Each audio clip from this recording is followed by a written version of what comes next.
شروع اللہ کا نام لے کر جو بڑا مہربان نہایت رحم والا ہے۔ الف لام را، یہ ایک پر نور کتاب ہے، اس کو ہم نے تم پر اس لیے نازل کیا ہے کہ تم لوگوں کو اندھیروں سے نکال کر روشنی کی طرف لے جاؤ، یعنی ان کے پروردگار کے حکم سے عزت والے خوبیوں والے مالک کے راستے کی طرف، یعنی اس اللہ کے راستے کی طرف کہ جو کچھ آسمانوں اور زمین میں ہے سب اسی کا ہے، اور ان کافروں کے لیے عذاب شدید کی وجہ سے تباہی اور بربادی مقدر ہے،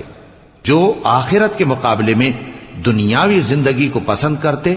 اور لوگوں کو اللہ کے راستے سے روکتے اور اس میں کجی چاہتے ہیں۔ یہ لوگ بڑے دور کی گمراہی میں ہیں، اور ہم نے کوئی پیغمبر نہیں بھیجا مگر وہ اپنی قوم کی زبان بولتا تھا تاکہ انہیں احکام الہی کھول کھول کر بتا دے۔ پھر اللہ جسے چاہتا ہے گمراہ رہنے دیتا ہے اور جسے چاہتا ہے ہدایت دیتا ہے، اور وہ غالب ہے، حکمت والا ہے۔